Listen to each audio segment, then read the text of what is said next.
Dan kalau kita cerita kiamat, maka kiamat itu dimutlakkan kepada 3 perkara: kematian, kemudian hancurnya alam semesta, dan kebangkitan. Kalau disebut kiamat, maka itu terdapat kepada 3 perkara ini. Jangan hanya takut kepada kiamat yang kedua. Masih sibuk cerita tentang kiamat yang kedua. Sebentar lagi Imam Mahdi keluar, sebentar lagi Dajjal akan keluar. Kita siap-siap. Dia lupa di sana ada kiamat. Sebelum kiamat itu namanya kiamat kematian. Karena kalau ditlakkan kalimat kiamat ada 3. 1, kiamat kematian setiap manusia. Idza mata ahadukum qamat qiyamatuhu. Kalau meninggal salah seorang di antara kalian, tegak kiamatnya. Ini harus persiapan. Bagaimana caranya? Al-kayyisu man dana nafsa wa amila lima ba'dal maut. Orang yang cerdas menghadapi kematian itu orang yang selalu introspeksi dan mempersiapkan bekal untuk kematian. Yang kedua, kiamat hancurnya alam semesta. Makanya dalam Al-Quran ada namanya suratul Qiyamah. Itu juga dimutlakkan kepada kiamat. Ini pun harus kita siap-siap. Karena Al-Quran menyebutkan kiamat telah dekat, tapi dekatnya seberapa wallahu a'lam. Jangan memprediksi dengan sekian tahun. Yang jelas sudah dekat. Kapan? Wallahu a'lam. Kemudian ada kiamat yang lebih besar, namanya kiamat kebangkitan. Ini kiamat harus dihadapi betul-betul, karena kita akan menghadapi perjalanan yang sangat melelahkan, sangat panjang, penuh dengan lika-liku. Sampai Abu Hurairah menangis dan mengatakan, bagaimana aku akan mampu melakukan perjalanan itu kalau bekalku sedikit, sementara jalanku sangat panjang. Itu harusnya, ya. Ma'asyiral muslimin yang dimuliakan Allah Azza wa Jalla. Baik, kembali ke awal, bahwa setelah Dajjal merusak ke sana kemari dan pasukan Imam Mahdi tidak sanggup mencegah pasukan Dajjal, akhirnya Imam Mahdi pun terpaksa bersembunyi di Bukit Tur. Di Bukit Tur bersembunyi karena mereka tidak sanggup melawan Dajjal. Karena Dajjal tidak bisa dilawan. Makanya Umar bin Khattab ketika hendak membunuh Ibnu Sayyad yang disangka Dajjal, apa kata Rasulullah? Ketika Umar mengatakan, ya Rasul, da'ni adrib unuqa, Rasul, biarkan ku penggal tuh lehernya si Ibnu Sayyad itu, kata Rasul, jangan. In yakunhu fala tastati biqatli. Kalau memang dia betul-betul Dajjal, kau tidak akan bisa membunuhnya. Fa illam yakunhu fala hajata biqatli. Kalau dia bukan Dajjal, ngapain kau bunuh, katanya Rasul. Artinya bahwa kalau memang itu Dajjal, kata Rasul, tidak ada yang bisa membunuh kecuali Nabi Isa. Makanya karena ini sudah disabdakan Rasul dan sudah hafal kaum muslimin, makanya mereka pun tidak lanjut untuk melawan Dajjal, walaupun sebelumnya sudah mengalami peperangan yang melelahkan, mengalami kemenangan yang luar biasa, menghadapi pasukan kuat, pasukan besar, pasukan yang mayoritas di akhir zaman. Karena kaum muslimin akan minoritas, yang mayoritas itu orang-orang Nasrani nanti, ya. Tetapi ketika menghadapi Dajjal mereka tidak sanggup. Makanya sembunyi di Bukit Tur. Sampai kepala kerbau itu lebih baik dibandingkan dinar. Karena punya uang buat apa? Dapat harta ghanimah, harta rampasan perang, emas di mana-mana, tapi yang jual makanan nggak ada, buat apa? Makanya dikatakan kepala kerbau lebih baik dibandingkan dinar. Mereka terkepung di situ. Sampai akhirnya kalau mereka tetap bertahan di situ, mereka akan mati kelaparan.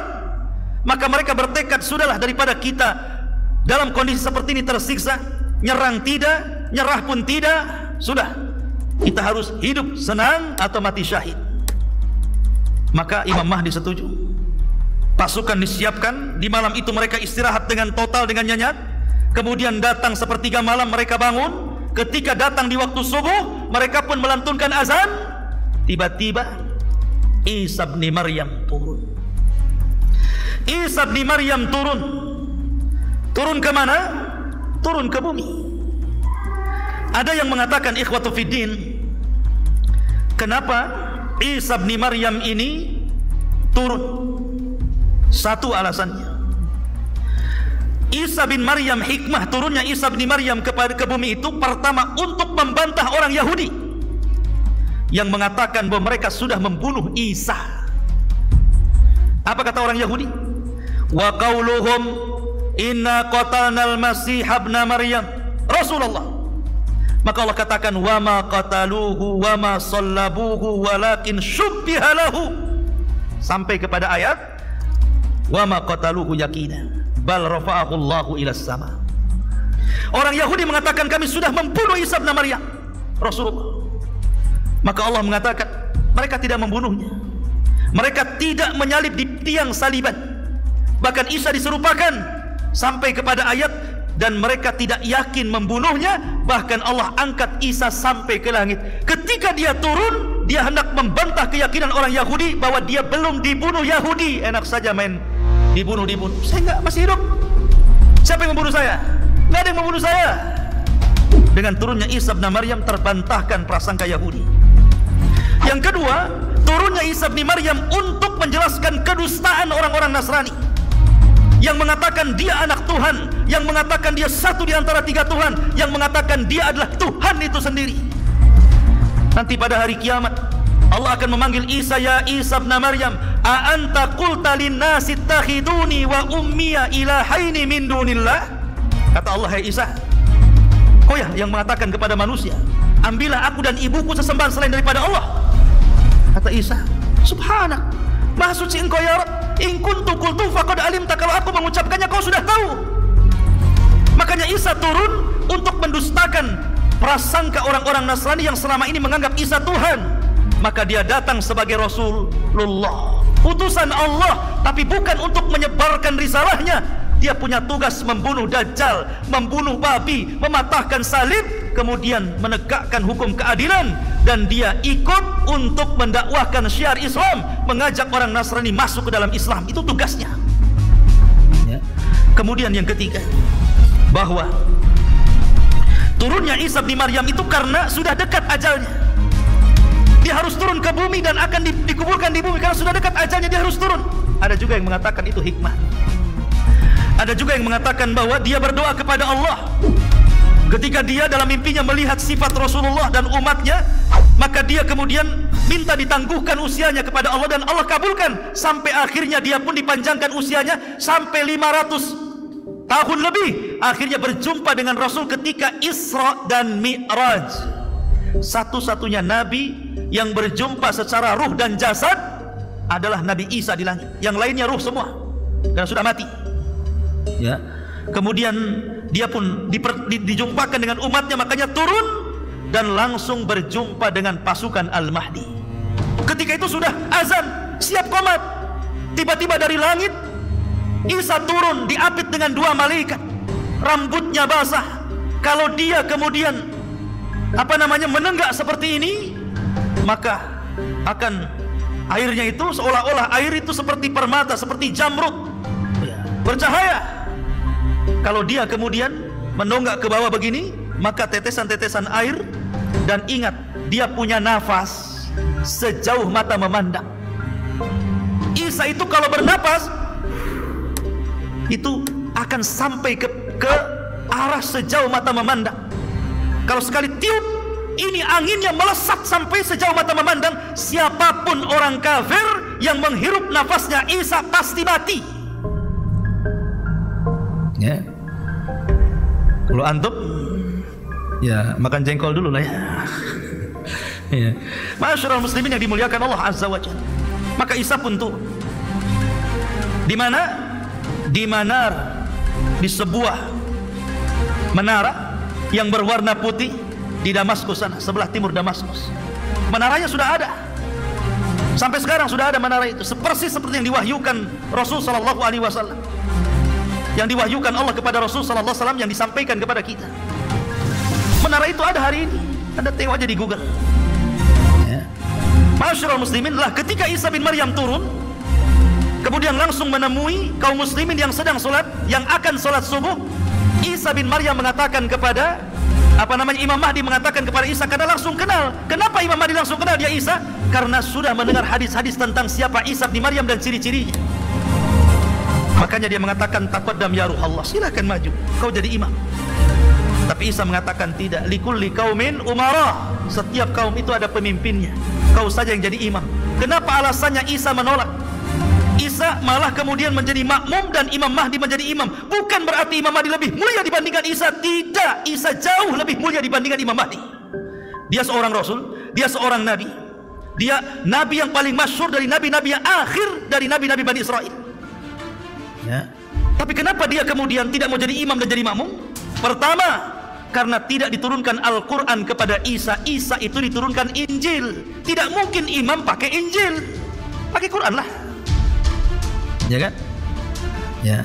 Yang kedua, Isa bin Maryam, kenapa dia tidak mau menjadi imam? Karena tadi takrimatullah ala hadhil ummah, untuk memuliakan umat ini, biar dia di belakang dan Imam Mahdi jadi imam. Setelah kemudian sholat subuh, sebuah pasukan berbaris. Ketika pasukan berbaris itulah maka Isa bin Maryam mengusap seluruh wajah-wajah tentara-tentara Al-Mahdi yang khulas, yang terakhir. Sisa itulah tentara-tentara yang ada, yang lainnya gugur dah. Demi Allah ikhwan, tidak ada manusia yang paling bahagia ketika itu kecuali orang-orang yang diusap wajahnya oleh Isa bin Maryam. Kenapa? Karena Isa menyebutkan derajat dan tingkatan mereka di sorga. Isa tidak mengatakan kau akan masuk sorga, tapi Isa menyebutkan tingkatannya di sorga. Kamu tingkatan sekian, sekian, sekian. Dan Allah siapkan khusus untuk para mujahidin fisabilillah 100 tingkatan di sorga. Dan jumlah tingkatan di sorga, kata Syekhul Islam Ibnu Taimiyah, sebanyak dan sejumlah ayat dalam Al-Quran 6.400 kurang lebih sekian tingkatan. Dan para mujahidin dikhususkan 100 tingkatan. Maka Isa menyebutkan tingkatan-tingkatan kalian di sorga. Maka berbahagialah orang-orang yang diusap Isa bin Maryam. Ketika itu Isa naik ke mimbar kemudian berceramah. Aku berikan kalian 3 pilihan. 1, kalian tidak perlu berperang, kalian tunggu saja di sini. Saya akan berdoa kepada Allah Subhanahu wa taala agar Allah membangkitkan pasukan yang bukan kalian. Biar pasukan itulah yang akan menghancurkan Dajjal dan bala tentaranya. 2,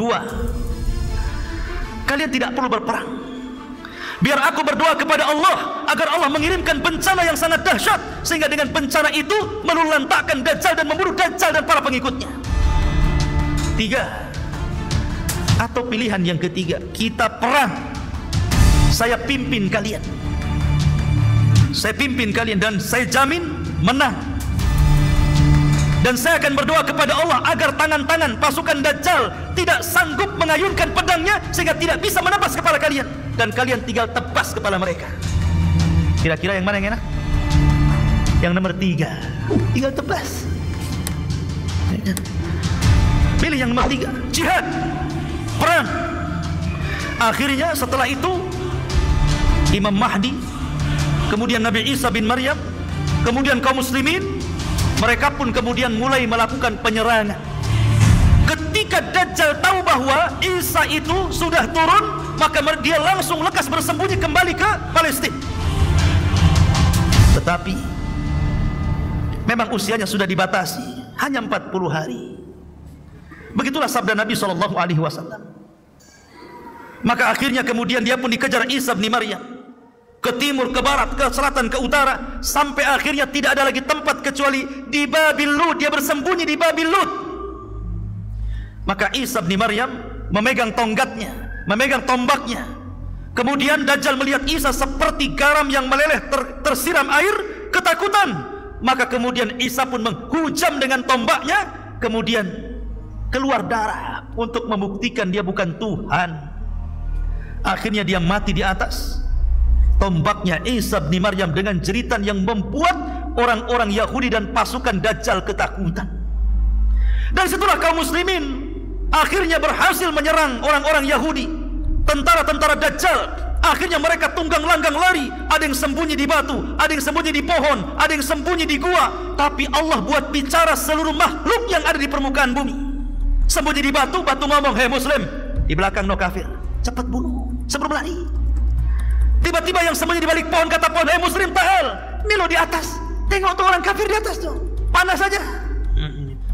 Pokoknya sembunyi di mana saja, semua bisa bicara, kecuali satu pohon, kata Rasulullah. Pohon itu bisu, tidak mau bicara, malah ikut melindungi orang Yahudi. Namanya pohon Gorkot, yang konon katanya orang Israel sudah menanam pohon Gorkot ini dan sudah tinggi. Sayangnya tahun berapa saya lupa, pernah kebakaran tuh hutannya, karena dikirim layang-layang oleh orang Palestina yang taruh taruh api. Jadi tidak pakai bom, ngirim layang-layang, kasih api. layangnya terbang masuk hutan kebakaran sampai ke Kalimantan. Nggak ada kaitan, Israel sana, Kalimantan sini. Ya, ma'asyiral muslimin yang dimuliakan Allah Azza wa Jalla. Artinya bahwa hal ini sudah diberitahu oleh Rasulullah. Berarti orang Islam tahu kalau seandainya orang Yahudi itu berada di pohon Gorkot, sehingga mereka bisa mengejar karena sudah ada beritanya kan. Kalau seandainya tidak ada beritanya, dia bersembunyi di pohon Gorkot, tentu kita susah untuk mencarinya. Tapi sudah ada wahyu dari Rasulullah SAW, mereka bersembunyi di pohon Gorkot, tinggal cari saja di pohon Gorkot kan. Akhirnya ketika itu banyak yang terbunuh dan tertawan. Yang tertawan ini cuma dua pilihan, masuk Islam atau mati. Cuma dua, Islam, mati.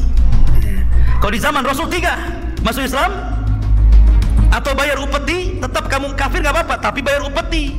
Hatta yu'tul jizyata an yadi wa hum saghirun. Tetap bayar upeti, tapi kamu harus merendah kepada kaum muslimin. Kemudian yang ketiga, kalau melawan, bunuh. Tapi ketika itu pilihannya cuma dua, masuk Islam atau mati. Dan Allah katakan, wa im min ahlil kitab illa la yu'minanna bihi qabla mautihi. Dan sebagian besar ahli kitab akan masuk ke agama Muhammad sebelum wafatnya Isa bin Maryam. Ketika itu Isa bin Maryam hidupkan selama 40 tahun. Walaupun khilaf, ada yang mengatakan 7 tahun, ada yang mengatakan 40 tahun. Tapi pendapat yang kuat wallahu alam 40 tahun Isa akan hidup. Setelah kematian Dajjal, maka kaum muslimin akan diberkahi kehidupannya, di mana semua binatang tidak ada yang saling menerkam. Harimau bisa bertetangga dengan kucing, buaya bisa bertetangga dengan cicak. Cicak buaya, bukan versus ya. Cicak dan buaya, bukan cicak versus buaya. Jadi mereka berkawan tidak saling menerkam. Ular piton dengan cacing saling pelukan. Pokoknya jinak semuanya. Manusia bisa bertetangga dengan singa tanpa harus takut menerkam. Singa pun bertetangga dengan kita tanpa harus takut diburu. Pokoknya semua jadi satu bertetangga, ikhwan. Dijinakkan oleh Allah Azza wa Jalla. Tidak ada yang saling menyakiti. Betul-betul berkah. Walau anna ahlal qura amanu wattaqau lafatahna alaihim barakatin minas sama'i wal ardh. Kalaulah penduduk bumi itu bertakwa dan beriman, wajar kalau Allah berikan berkahnya. Berkah